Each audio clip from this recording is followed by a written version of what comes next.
What is going on, my falafel friends, my family? I hope week 7 treated you all very well. It did not treat me very well. It was a pretty shitty week of fantasy football all the way around. With the amount of offense that was not scored this weekend, I'm sure a lot of people had a lot of horror stories. But yeah. So here we are through week 7, over halfway through the fantasy football season. We've got 6 short weeks left of the regular season. And then we will be looking at playoff time, or avoid relegation time, as I like to call it these days, because I find myself near the bottom of the standings yet again. So, gonna have a fun battle for that. There's quite a few crappy teams this year, and there are quite a few good ones. So, good luck to those on top. Fuck everybody else that I'll be going up against this for the next coming weeks to avoid relegation. And let's get into our Week 7 awards, and of course, then we'll preview Week 8. First up, we've got the High as a Kite Award. This goes to Eagles Nation, who was playing me, which seems to be most people's remedy this season if they're doing bad. 142.5 points. He had 6 players in double digits, 3 of those players with 20-plus points, including Amari Cooper, who had 38.5. Almost doubled me up there, so yeah, that was fun. It was nice knowing that I had already lost on Thursday night. So, sloppiest girl in the bar this week, that is the Hype, 66.1 points. Negative 6 points from your kicker and your defense. Not going to have a great week whenever that happens. Tom Brady and Brandon Cooks, they do combine for 33 points. Those were your 2 highest scorers of the week. So, rough week for you there.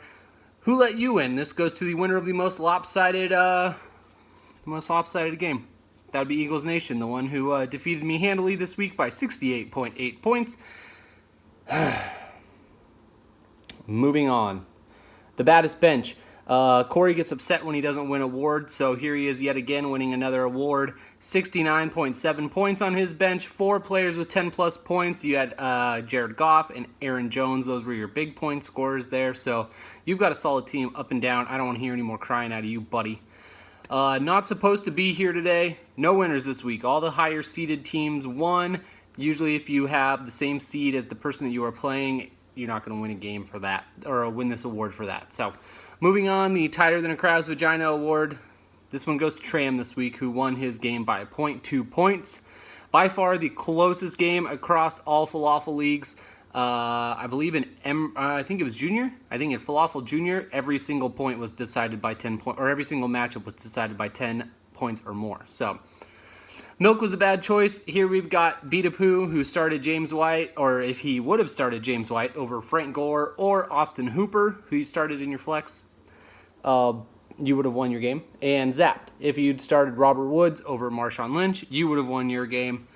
And then the fucking Chuck Norris Award, we just heard his name here, that is Zapped, 102.5 points. 24 points from your kicker alone, pretty nice. You would have beat 12 of 15 potential opponents this week, and yet you get the loss.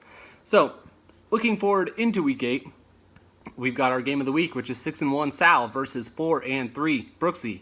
Then we've got 6-1 Geo facing 3-4 One Little Indian, 5-2 Corey going up against 3-1 Eagles Nation, 5-2 L-Dog going up against 1-6 Zapped, 3-4 The Hype versus 3-4 Beatapoo, 2-5 Wally Central versus 2-5 Shy Ruxin, and then 2-5 Tram versus 2-5 myself. So good luck to everybody this week. I will be hoping most of you lose. I'm assuming half of you will. That's usually how it goes every week, although GG and Eagles Nation did show us wrong about that once. So yeah, I will talk to you all next week after we get done with Week 8. We get inch closer and closer and closer to the fantasy playoffs, like I said. So good luck. I will talk to you later. Peace.